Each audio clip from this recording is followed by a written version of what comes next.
Hi everyone, ನಾನು ನಿಮ್ಮ ಸಂದರ್ಶಿನಿ ಸ್ವಾಮಿ. ನಾನು ನಿನಗೆ ನೀ ನನಗೆ ಕಥೆಯ ಮುಂದುವರೆದ ಭಾಗ. ಅದಕ್ಕೂ ಮೊದಲು ನನ್ನ ಕಥೆಗಳು ನಿಮಗೆ ಇಷ್ಟವಾಗಿದ್ದರೆ ತಪ್ಪದೆ ಕಮೆಂಟ್ ಮಾಡಿ, ಲೈಕ್ ಮಾಡಿ, ಶೇರ್ ಮಾಡಿ.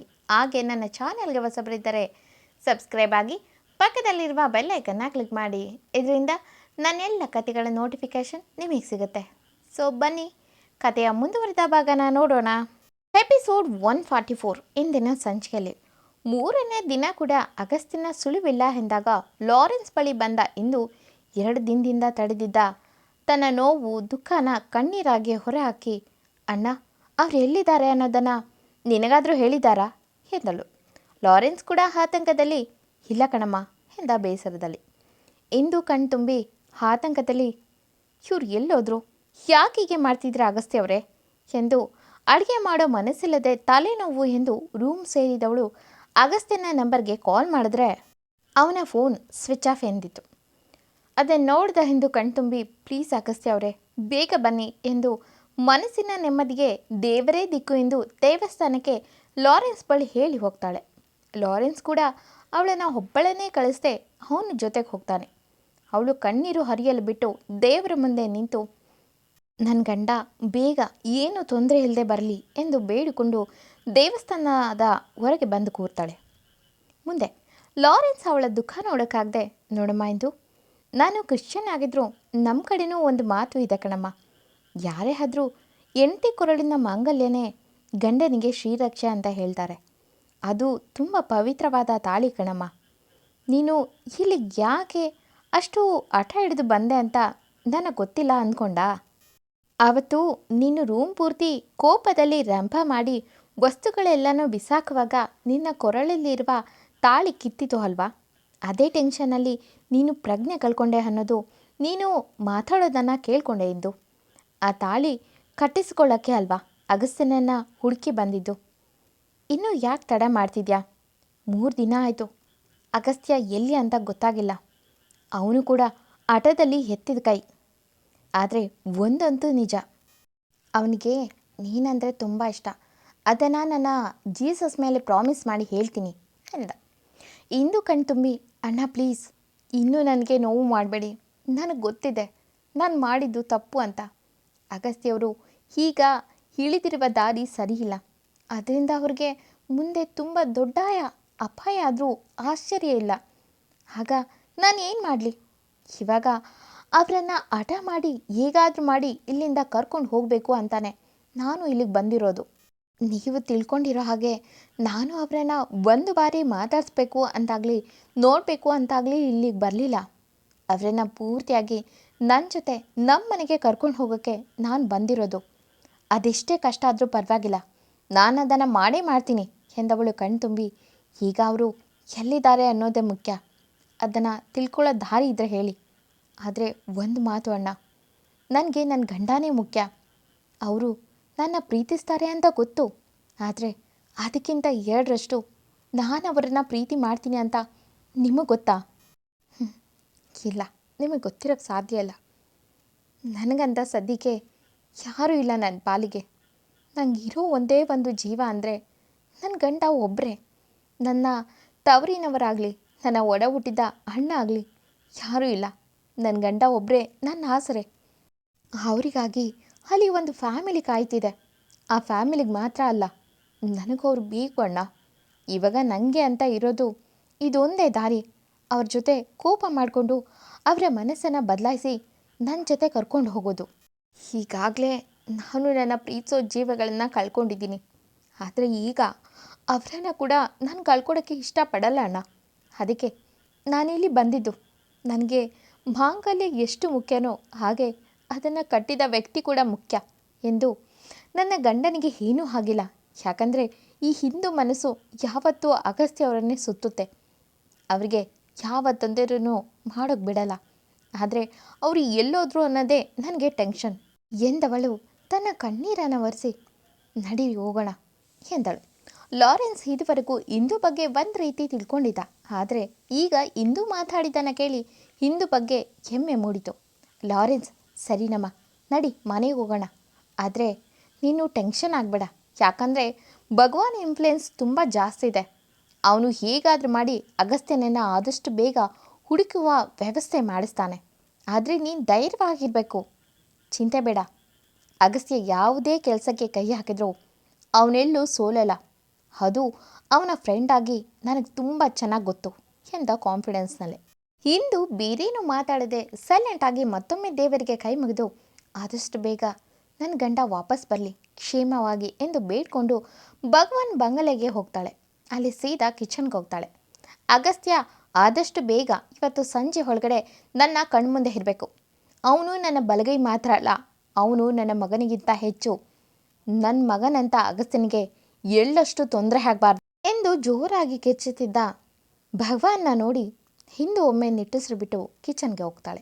ಮನಸ್ಸಿಲ್ಲದ ಮನಸ್ಸಲ್ಲಿ ಅಡುಗೆ ಮಾಡುತ್ತಾ, ಅಗಸ್ತ್ಯ ಅವರೇ, ಆಲ್ರೆಡಿ ನಿಮ್ಮನ್ನು ನೋಡಿ 3 ದಿನ ಆಯಿತು. ಎಲ್ಲೋದ್ರಿ? ಏನು ಮಾಡ್ತಿದ್ದೀರಾ? ಯಾಕೀಗೆ ನನಗೆ ನೋವು ಮಾಡ್ತೀರಾ ಎಂದು ಕಣ್ಣಂಚಿನಿಂದ ನೀರನ್ನು ಹರಿಯಲು ಬಿಟ್ಟಿದ್ದಾಳೆ.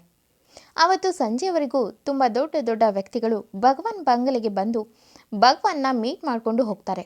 ಅಲ್ಲಿವರೆಗೂ ಅಗಸ್ತ್ಯ ಎಲ್ಲಿದ್ದಾನೆ, ಏನು ಮಾಡ್ತಿದ್ದಾನೆ ಎಂದು ಸ್ವತಃ ಭಗವಾನ್ಗೂ ಕೂಡ ತಿಳಿದಿರಲಿಲ್ಲ. 4ನೇ ದಿನ ಎಲ್ಲರೂ ತಿಂಡಿಗೆ ಕೂತಿದ್ದಾಗ ಅಗಸ್ತ್ಯ ಬರ್ತಾನೆ. ಅವನನ್ನು ನೋಡಿದ ಭಗವಾನ್, ಅಗಸ್ತ್ಯ ಎಲ್ಲೋಗಿದ್ದಪ್ಪ ಎಂದು, ಹರಿ ಓಕೆ ಎಂದು ಒಮ್ಮೆ ಅಗಸ್ತ್ಯನನ್ನು ನೋಡಿದ್ರೆ ಅಗಸ್ತ್ಯ ಹ್ಞೂ ಎಂದಷ್ಟೇ ಹೇಳಿದ್ರೆ ಭಗವಾನ ಅವನ ಶೋಲ್ಡರ್ನಲ್ಲಿ ಮುಚ್ಚಿದ್ದ ಗಾಯನ ಮುಟ್ಟಿ, ತೆಗಿ ಶಾರ್ಟ್ನ ಎಂದು ತೆಗಿಸಿ ನೋಡಿದ್ರೆ ಅವನಿಗೆ ಅಲ್ಲಿ ಬ್ಯಾಂಡೇಜ್ ಸುತ್ತಿದ್ರು. ಲಾರೆನ್ಸ್, ಅಗಸ್ತ್ಯ ಏನಾಯ್ತು ಎಂದು ಗಾಬರಿಲಿ ಕೇಳಿದ್ರೆ ಅಷ್ಟೊತ್ತಿಗೆ ಅಗಸ್ತ್ಯ ಎನ್ನುವ ಒಂದು ಹೆಸರು ಬಂದಿದ್ದ ತಡ ಹುಡುಗಿ ಕಿಚನ್ನಿಂದ ಹೊರಗೆ ಬಂದಿದ್ಲು. ಅವನ ಶರ್ಟ್ ತೆಗೆದ ಮೇಲೆ ಅಲ್ಲಿ ಆಗಿದ್ದ ಗಾಯ ನೋಡಿ ಕಣ್ಣು ಕುಳುವಾಗಿತ್ತು. ಅಗಸ್ತ್ಯ ಉಬ್ಬುಗಂಟಿಗೆ ಏನಿಲ್ಲ, ಅಂಥ ದೊಡ್ಡ ಪೆಟ್ಟೇನೂ ಆಗಿಲ್ಲ ಎಂದು ಸೀದಾ ತನ್ನ ರೂಮ್ಗೆ ಹೋಗುತ್ತಿದ್ದವನ ಕಣ್ಣು ಹೋಗಿದ್ದೆ ಕಿಚನ್ ಬಾಗಿಲಲ್ಲಿ ನಿಂತಿರುವ ಹುಡುಗಿ ಕಡೆಗೆ. ಮರುಕ್ಷಣ ತನ್ನ ರೂಮ್ಗೆ ಹೋಗಿ ಫ್ರೆಶ್ ಆಗಿ ಮಲಗ್ದ. ಅವನಿಗೆ ಗಾಯ ಆಗಿದ್ರಿಂದ ಒಬ್ಬರಿಂದೆ ಒಬ್ಬರು ಅಗಸ್ತ್ಯನ ರೂಮ್ಗೆ ಹೋಗುತ್ತಿದ್ದರಿಂದ ಇಂದುಗೆ ಹೋಗಿ ನೋಡೋಕ್ಕೆ ಆಗಲಿಲ್ಲ. ಲಾರೆನ್ಸ್ ಕೂಡ ಕೈ ಚೆಲ್ಲಿ ಕೂತಿದ್ದ. ಕಾರಣ ಇಂದು ಮತ್ತು ಅಗಸ್ತ್ಯ ಇಬ್ಬರು ಅವರೇ ಒಂದಾಗುವ ಪ್ರಯತ್ನ ಮಾಡಲಿ, ಒಬ್ಬರಿಗೊಬ್ಬರು ಎಷ್ಟು ಪ್ರೀತಿ ಮಾಡ್ತಾರೆ ಅನ್ನೋದು ಗೊತ್ತಾಗಲಿ ಎಂದು. ಅತ್ತ ಅಗಸ್ತ್ಯ ಕೂಡ ಪ್ರತಿ ಸಲ ಡೋರ್ ಓಪನ್ ಆದಾಗಲೂ ಹಿಂದು ಬದಲಾ ಎನ್ನುವ ನಿರೀಕ್ಷೆಯಲ್ಲಿಯೇ ಕಳೆಯೋನು. ಬಟ್ ಇಂದು ಬರಲೇ ಇಲ್ಲ. ಕೊನೆಗೂ ಹಿಂದುಗೆ ರಾತ್ರಿ ತನಕ ಅಗಸ್ತ್ಯನನ್ನು ಮೀಟ್ ಮಾಡೋ ಸಮಯ ಕೂಡಿ ಬರಲೇ ಇಲ್ಲ. ಎಲ್ಲರದ್ದು ಊಟ ಮುಗಿತು. ಅಗಸ್ತ್ಯನಿಗೆ ಊಟ ಅವನ ರೂಮ್ಗೆ ಹೋಯಿತು. ಇದು ಭಗವಾನ್ ಆರ್ಡರ್ ಆಗಿತ್ತು. ಅವನು ರೆಸ್ಟ್ ಮಾಡಲಿ ಅನ್ನೋದಕ್ಕೆ ಅವನನ್ನು ರೂಮ್ನಲ್ಲೇ ನೋಡ್ಕೊಳ್ಳೋಕ್ಕೆ ಶಾಂತ ಅವ್ರಿಗೆ ಹೇಳಿದ್ದ. ಹಿಂದುಗೆ ಬೇರೆ ದಾರಿ ಇಲ್ಲದೆ ಮಲಗುವ ತನ್ನ ರೂಮ್ಗೆ ಹೋದವಳು ಒಮ್ಮೆ ಅಗಸ್ತ್ಯ ಅವ್ರನ್ನ ನೋಡಬೇಕಿತ್ತು ಎನ್ನುವ ಅಂಬಲದಲ್ಲೇ ಮಲಗಿದ್ರು ಅವಳಿಗೆ ನಿದ್ದೆ ಬರ್ತಿಲ್ಲ. ಅವಳ ಆಸೆ ಆ ದೇವರಿಗೆ ತಲುಪಿತೋ ಇಲ್ಲವೋ ಗೊತ್ತಿಲ್ಲ. ಆದರೆ ಪತಿದೇವರಿಗಂತೂ ತಲುಪಿತ್ತು. ತನ್ನ ಕಿಟಕಿಯಲ್ಲಿ ಯಾರೋ ನಿಂತಿದ್ದಾರೆ ಎನ್ನಿಸಿ ತಿರುಗಿ ನೋಡಿದ್ರೆ ಯಾರೋ ಮರೆಯಾದ ರೀತಿ ಅನಿಸಿದ ತಕ್ಷಣ ಹುಡುಗಿ ಅವಳ ಬೆಡ್ ಮೇಲೆ ಪಿಲ್ಲೋ ಜೋಡಿಸಿ ಗೋಡೆ ಮರೆಯಲ್ಲಿ ಕಿಟಕಿಗೆ ಹತ್ತಿರವಾಗಿ ನಿಂತಿದ್ಲು. ಅಗಸ್ತ್ಯ ಸ್ವಲ್ಪ ಸಮಯ ಬಿಟ್ಟು ಮತ್ತೆ ಕಿಟಕಿಗೆ ಬಂದು ಹಿಂದೂ ಮಲಗಿರೋದು ನೋಡಿ ಮಲಗಿಬಿಟ್ಲಾ ಎಂದು ಹಾಗೆ ನಿಂತವನ ಕಾಲರ್ ಹಿಡಿತು ಕಂಬಿಯಿಂದ ಹೊರಗೆ ಬಂದ 2 ಕೈಗಳು.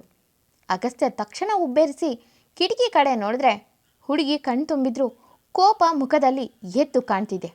ಅಗಸ್ತ್ಯನನ್ನೇ ನೋಡುತ್ತಾ 2 ಸೆಕೆಂಡ್ ಸುಮ್ಮನಿದ್ದವಳು ತಕ್ಷಣ ಡೋರ್ ತೆಗೆದು ಅಗಸ್ತ್ಯನನ್ನು ಕೈ ಹಿಡಿದು ಒಳಗೆ ಕರೆದುಕೊಂಡ್ಳು. ಅಲ್ಲ ಸಾರಿ ಹೇಳ್ಕೊಂಡು ಬಂದು ಡೋರ್ ಹಾಕಿ ಅದಕ್ಕೆ ಅವನನ್ನು ಗಟ್ಟಿಯಾಗಿ ಒತ್ತಿ ತಬ್ಬಿ ಹಿಡಿದ್ಲು. ಅವನಿಗೆ 1 ಸೆಕೆಂಡ್ ಒಳಗೆ ಏನೆಲ್ಲ ಆಗೋಯ್ತು ಎಂದು ಸರಿಯಾಗಿ ಗಮನಿಸೋ ಮುನ್ನ ಅವನ ಬರಿದಾದ ಎದೆ ಭಾಗ ಹಿಂದು ಕಣ್ಣೀರಿಂದ ತೋಯ್ತಿದೆ. ಅಗಸ್ತ್ಯ ತಾನು ಅವಳನ್ನು ತಬ್ಬುವ ಸಲುವಾಗಿ ಕೈ ತಂದವನು ಕೈ ಬಿಟ್ಟು ಸುಮ್ಮನೆ ನಿಂತ. ಹಾಗೆ ಹಿಂದು ಮನಸ್ಸೋ ಇಚ್ಛೆ ಹುಡುಗನ ಎದೆಗೆ ಹೊರಗಿ ಅವಳ ಮನಸ್ಸು ಸ್ವಲ್ಪ ಸಮಾಧಾನವಾದ ಮೇಲೆ ಅವನಿಂದ ದೂರ ಸರಿದವಳು ಅಗಸ್ತ್ಯನ ಕೆನ್ನೆಗೆ ಚಟೀರ್ ಎನ್ನುವಂತೆ ಒಂದು ಬಿಟ್ಲು. ಅಗಸ್ತ್ಯ ಒಂದು ಕೈಯಲ್ಲಿ ಕೆನ್ನೆ ಹಿಡಿದು ಹುಡುಗಿನೇ ಉಪ್ಪು ಗಂಟಕ್ಕೆ ನೋಡ್ತಿದ್ರೆ ಇಂದು ಇನ್ನಷ್ಟು ಕಣ್ತುಂಬಿ ಇನ್ನೊಂದು ಕೆನ್ನೆಗೆ ಹೊಡೆದ್ಲು. ಅಗಸ್ತ್ಯ ಇನ್ನೊಂದು ಕೈಯನ್ನು ತನ್ನ ಕೆನ್ನೆ ಮೇಲೆ ಇಟ್ಟು ಅವಳನ್ನೇ ದಿಟ್ಟಿಸಿ ನೋಡುತ್ತಾ ಉಪ್ಪು ಗಂಟಿಕೆ ಏಯ್ ಎಂದು ಮಾತಾಡುವ ಮುನ್ನ ಇಂದು ಶ್ ಎಂದು ಬಾಯಿ ಮುಚ್ಚಿ ಇನ್ನೊಂದು ಮಾತಾಡಿದ್ರು ಇನ್ನೊಂದು ಕೊಡ್ತೀನಿ ಎಂದಳು. ಅಗಸ್ತ್ಯ ಇನ್ನಷ್ಟು ಉಪ್ಪು ಗಂಟಿಕೆ ಅವಳನ್ನೇ ನೋಡಿದ್ರೆ ಇಂದು ಏನು ಎಂಟಿ ಕೈಯಲ್ಲಿ ಒದೆ ತಿಂದೆ ಅಂತ ಅವಮಾನ ಆಗ್ತಿದ್ಯಾ? ಯಾಕಾಗತ್ತೆ? ನಿಮ್ಮ ಕೈಲಿ ನಾನು ಹಿಂದೆ ಇದೇ ಥರ ತಿಂದಿದ್ದೆ, ಆಗ ಬಾಯಿ ಮುಚ್ಕೊಂಡು ಸುಮ್ಮನೆ ಇದ್ದೆ ಅಲ್ವಾ? ಅದು ಏನೂ ನಂದು ತಪ್ಪಿಲ್ಲದೆ. ಆದರೆ ಈಗ ನಿಮ್ಮ ತಪ್ಪಿದೆ, ಅದಕ್ಕೆ ಹೀಗೆ ಬಿಟ್ಟಿದ್ದೀನಿ. ಮೊದಲನೇದು ನನಗೆ ಹೇಳಿದೆ ಈ 3 ದಿನ ಎಲ್ಲೋಗಿದ್ರಿ? ಇದರಿಂದ ನಿಮಗೆ ಏನೋ ಅನ್ನಿಸ್ತಿರ್ಬೋದು, ಆದರೆ ನಿಮ್ಮನೇ ಒಂದು ಜೀವ ನಂಬಿ ಬಂದಿದೆ ಅಂತ ನಿಮಗೂ ಗೊತ್ತು ಅಲ್ವಾ? ಆದರೂ ಕೊಪ್ಪು ಈಗೋ ಅದಕ್ಕೆ ಇದನ್ನು ಕೊಟ್ಟಿದ್ದು. ಇನ್ನು ಎರಡನೇದು, ನನ್ನ ಮದುವೆ ಆದಾಗಲೂ ನಾನು ನಿನಗೆ ಇಷ್ಟನಾ ಅಂತ ಕೇಳಿದೆ ತಾಳಿ ಕಟ್ಟಿದ್ರಿ ತಾನೇ? ಈಗ ಬ್ಲ್ಯಾಕ್ ಮೇಲ್ ಮಾಡ್ತೀರಾ ನಿಮ್ಮ ಹೆಂಡತಿಗೆ ನೀವು ತಾಳಿ ಕಟ್ಟೋಕೆ ಎಂದವಳು ಅವನ ಕಾಲರ್ನ ಹಿಡಿದು ಮರ್ಯಾದೆಯಿಂದ ನಾಳೆ ದೇವಸ್ಥಾನಕ್ಕೆ ಬಂದು ನನ್ನ ಕುತ್ತಿಗೆಗೆ ತಾಳಿ ಕಟ್ಟಿದ್ರೆ ಸರಿ, ಇಲ್ಲ ಸಿಕ್ಕಿದಾಗೆಲ್ಲ ಹೀಗೆ ಬೀಳ್ತಿರ್ತವೆ. ನಾನೀಗ ಬರೀ ಹಿಂದೂ ಅಲ್ಲ, ಮಿಸಸ್ ಅಗಸ್ತ್ಯ ಅಂದರೆ ಅಷ್ಟಾದರೂ ಇಲ್ಲ ಅಂದರೆ ನನಗೆ ಅವಮಾನ ಅಲ್ವಾ ಎಂದವಳು ಉಪ್ಪು ಗಂಟಿಗೆ ಹೊಡಿ ಎಂದು ಹಿಂದೆ ತಿರುಗಿದ್ರೆ ತಕ್ಷಣ ಅಗಸ್ತ್ಯ, ಹೋಯ್ ನೀನೇನು ಝಾನ್ಸಿ ರಾಣಿ ಅಂದ್ಕೊಂಡಿದ್ಯಾ ಹೇಗೆ? ಬಂದು ಇಲ್ಲಿ ಹೊಡೆದು ಹೋಗೆ. ಈ ಅಗಸ್ತ್ಯನ ಏನು ಅಂದ್ಕೊಂಡಿದ್ಯಾ? ಒನ್ ಆ್ಯಂಡ್ ಓನ್ಲಿ ಪೀಸ್ ಈ ಅಗಸ್ತ್ಯ ಪಟೇಲ್.